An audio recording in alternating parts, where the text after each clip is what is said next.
sabe como o mundo vai ser daqui a 50 anos. Só sabemos de uma coisa. Será totalmente diferente do que é hoje. Alguém podia imaginar, quando acabou a guerra, que o mundo ia mudar tanto? É uma reinvenção do mundo que o desenvolvimento está fazendo.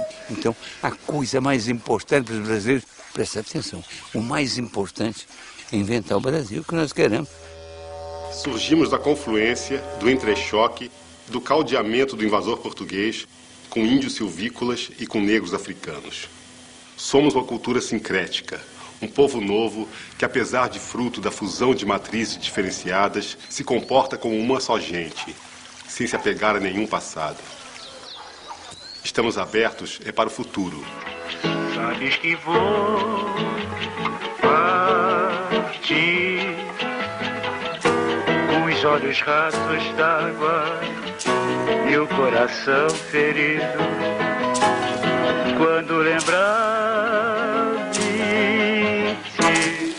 Antes do Brasil existir, como é que era o mundo? O Brasil nasce sob o signo da utopia. A terra sem mares, a morada de Deus.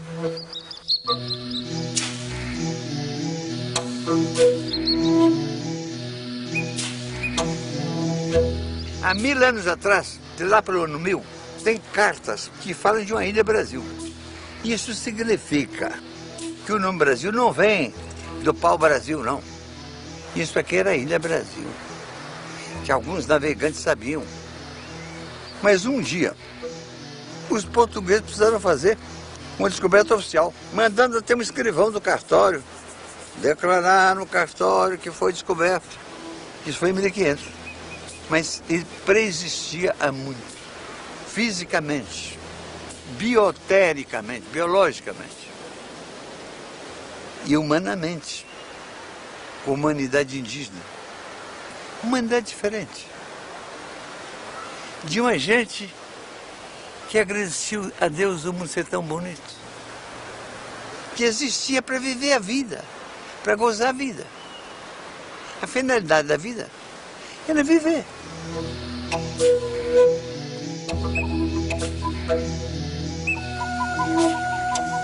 Os Brasis, como eram chamados os nossos antepassados indígenas, costumam ser classificados de acordo com a língua. Em 1500, poderiam totalizar entre 1 e 8 milhões de pessoas, distribuindo-se da Foz do Oiapoque ao sistema fluvial Paraná, Paraguai e Uruguai.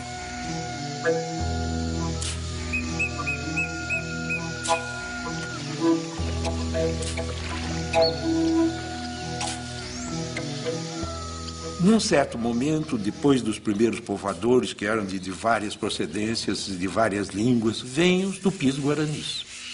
Eles devem ter vindo do oeste ou noroeste da Amazônia, desceram até a depressão do Pantanal e um dia atravessaram o Planalto brasileiro, chegando aos litorais. E a partir do litoral, um braço foi para o norte, outro braço foi para o sul. Os tupis eram muito mais aguerridos, muito mais diversificados na sua cultura. Eles expulsaram os homens do Sambaqui, ou escravizaram, ninguém sabe. E, curiosamente, nessa diáspora fantástica da marcha dos tupis, eles foram até a Amazônia. E foi exatamente esse quadro, deixado pelos tupis, é que os portugueses um dia vieram encontrar.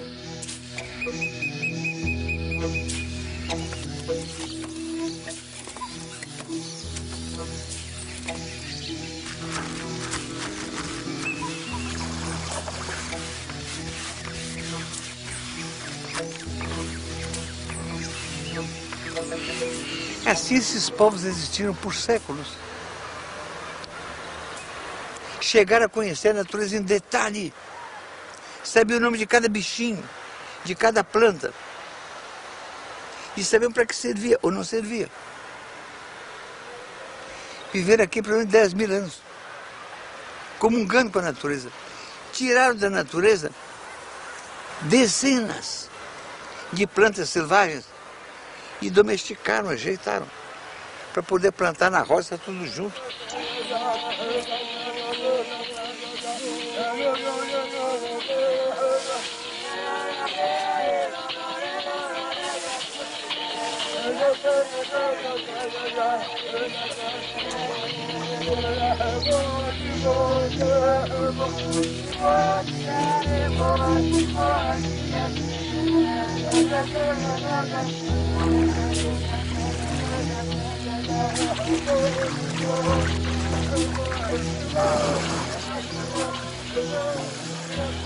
Não era, obviamente, uma nação, mas tão só uma miríade de povos tribais.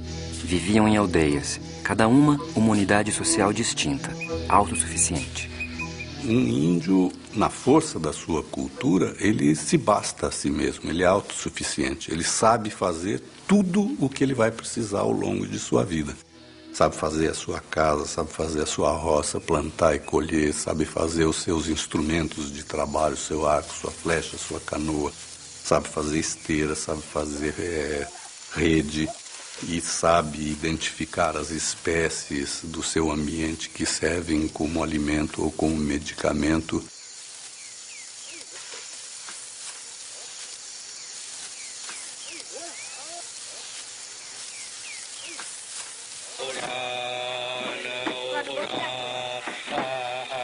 Os tupinambás, povo que entrou em contato mais direto com os europeus, eram brasis que se dedicavam, antes de mais nada, à guerra e à festa.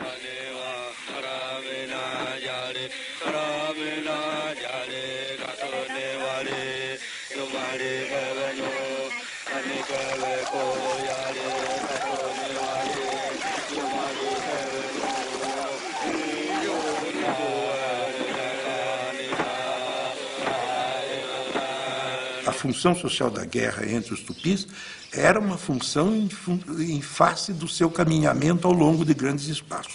E em toda parte os tupis guaranis deixaram nomes para os acidentes, para as faces das escarpas, para os rios, para as regiões. Então o colonizador encontrou um país que já tinha referências deixadas pelos povos tupis.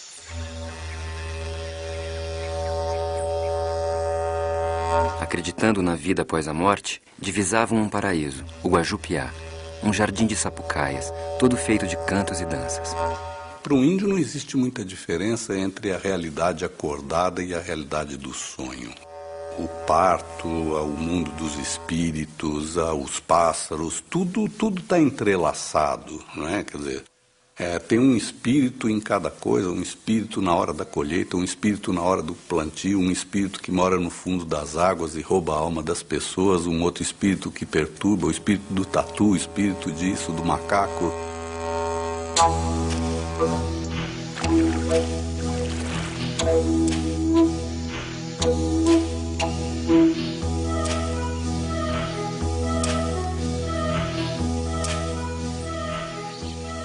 A aldeia Tupinambá era composta por 4 a 8 malocas, medindo às vezes mais de 100 metros de comprimento. Em apenas uma maloca, podiam morar até 600 pessoas.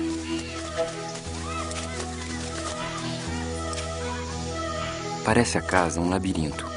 Uns cantam, outros choram, outros fazem farinhas e bebidas. Porém, é tanta a conformidade entre eles que em todo ano não há uma só peleja. E com não terem nada fechado, não há furtos. Se for a outra qualquer nação, não poderiam viver da maneira que vivem.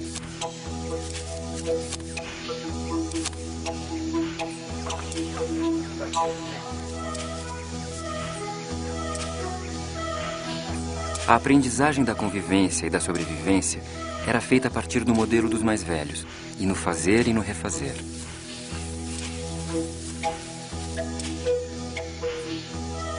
A autoridade, exercida pelos Murubixabas, sustentava-se nas atuações carismáticas e no comércio de pequenas dádivas e favores.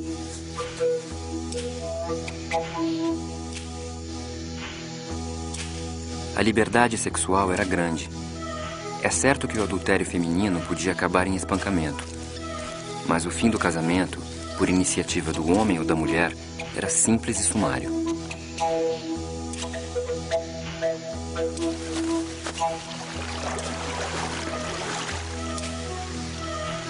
A homossexualidade era comum, sem a preocupação de se fazer dela um segredo.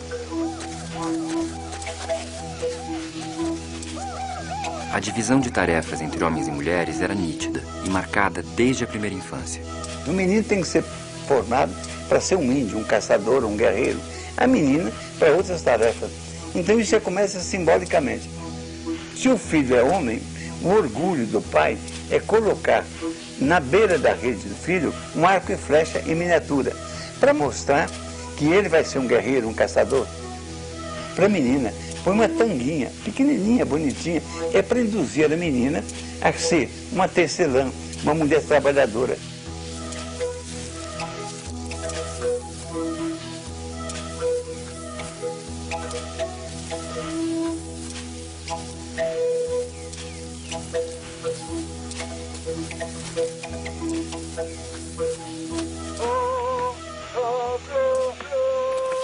As mulheres cuidavam da roça, do preparo da comida e do cauim, o vinho que animava as festas tupi.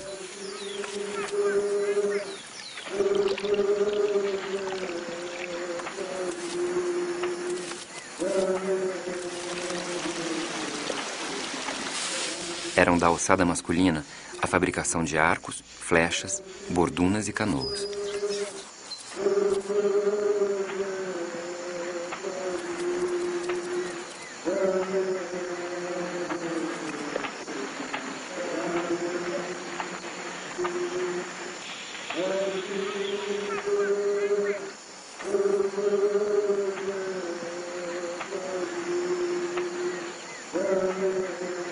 Entre os indígenas, nunca houve uma delimitação clara entre trabalho e arte. Essa coisa eu encontrei entre os índios. Os índios também, cada coisa que eles fazem, eles querem que ela seja perfeita porque cada coisa os retrata. É vontade de beleza.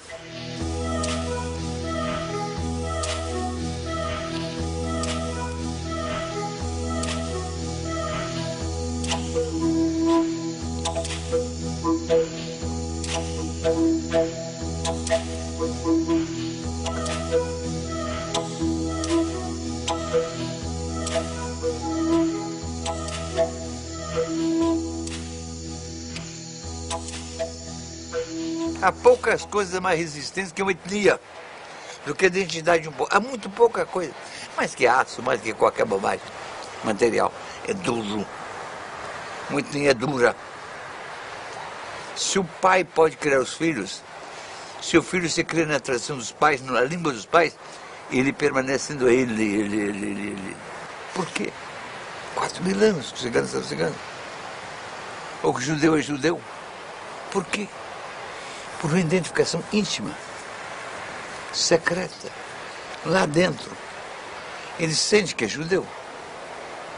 E esta convicção que faz dele um judeu é a mesma convicção que faz dos índios índios.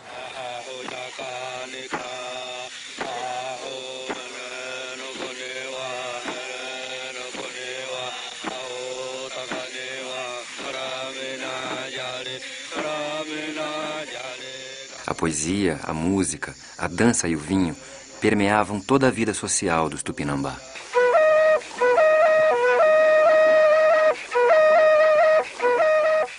Mas a mais honrada atividade dos Tupinambá era a guerra. Entre eles, a convivência era pacífica e amigável. Com seus inimigos eram implacáveis. Havia uma ética na guerra.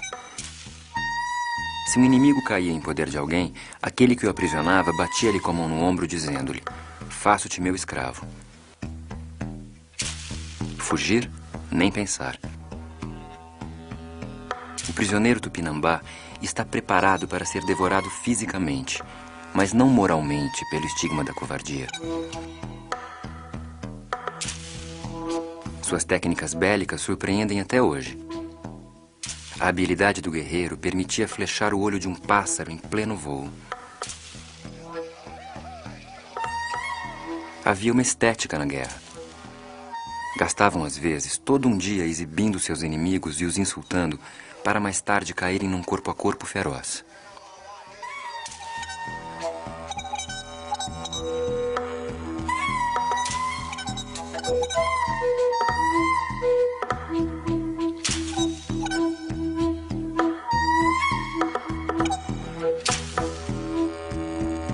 No mar se fazia guerra também. As flotilhas tupi eram compostas de 100 ou 120 canoas. Em poucos dias, era possível irem de Bertioga à Baía de Guanabara.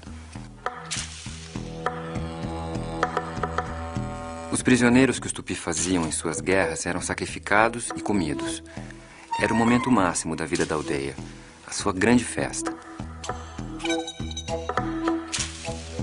O prisioneiro é levado à aldeia de seu amo. As mulheres e crianças é que primeiro gritam, saltam, dançam e batem-lhe.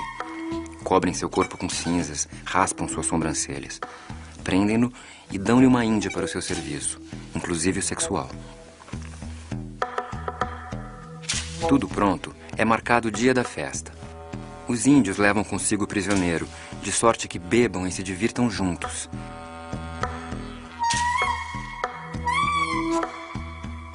No dia seguinte, antes do amanhecer, já estão todos de pé, cantando e dançando em volta da Ibirapema, o tacape executor. O prisioneiro está com uma mussurana, uma grossa corda, amarrada em volta de todo o corpo.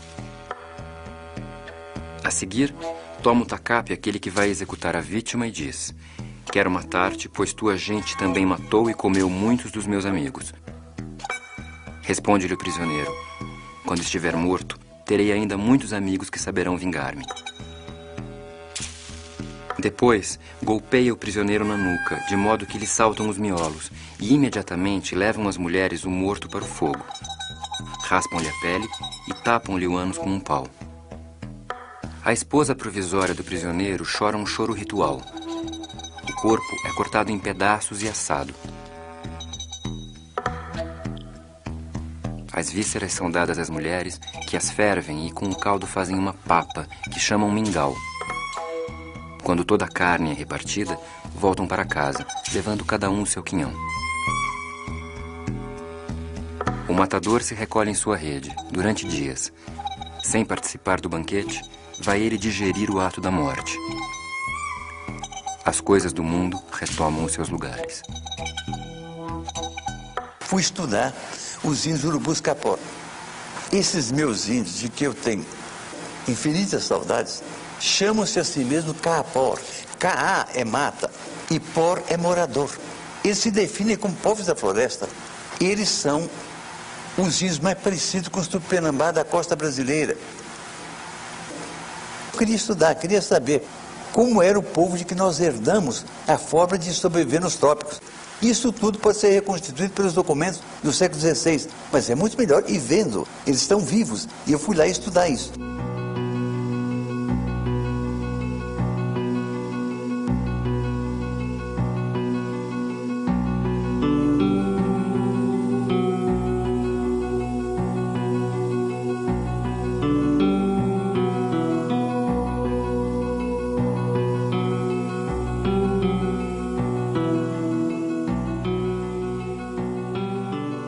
Os grupos indígenas brasileiros têm muitas diferenças de língua, de origem, mas há muitas coisas em comum entre eles.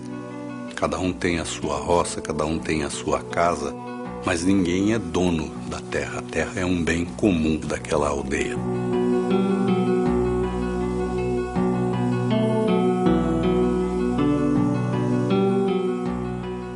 Num grupo indígena, o que um sabe, todos podem saber. Ninguém se apropria da informação para transformá-la em poder político ou econômico, para dominar outras pessoas, para ganhar dinheiro.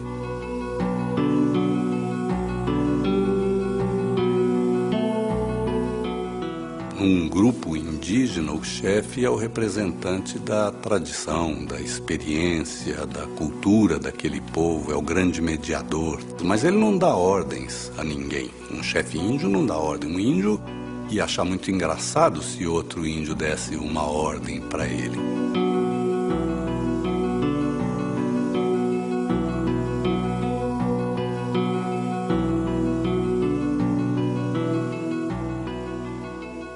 Fomos para dentro das aldeias e vivemos lá meses.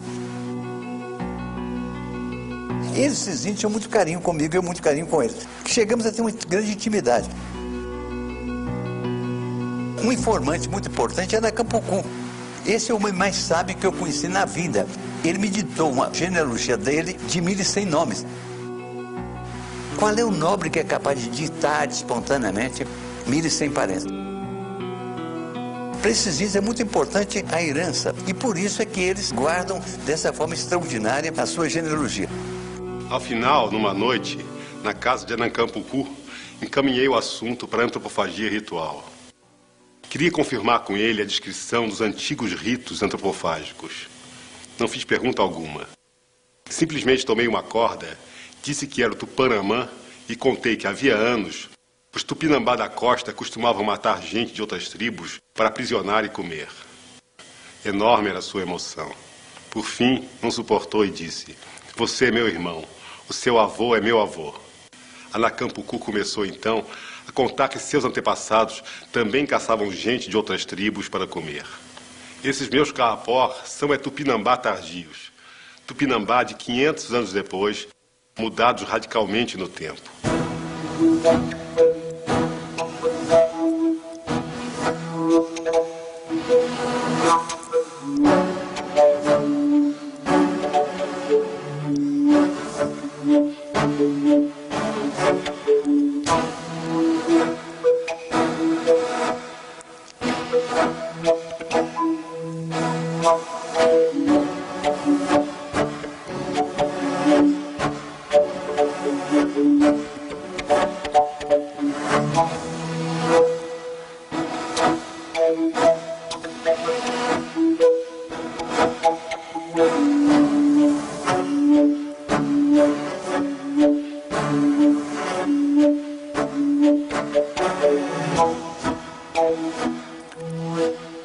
Herdamos dos índios um vasto e complexo arsenal de técnicas para sobreviver e se deslocar nesse imenso território.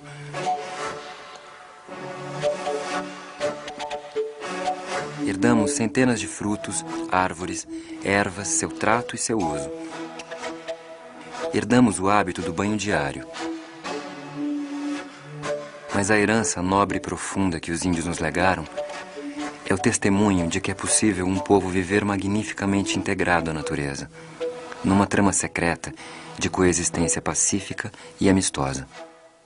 Um índio, desde que nasce, ele aprende a se relacionar com tudo de formas bonitas. Tudo tem rituais. Quer dizer, o índio festeja o plantio, o índio festeja a colheita, festeja o nascimento e não festeja, mas ele cultua a morte. O índio se enfeita muito, o índio canta muito, o índio dança muito, o índio brinca muito, o índio ri muito. Eu acho que é muito difícil para a nossa cultura suportar tanta beleza. Então, esse mundo que estava aqui quieto, entregue assim, num feio dia, chega o tabelião para dizer: descobri, está aqui.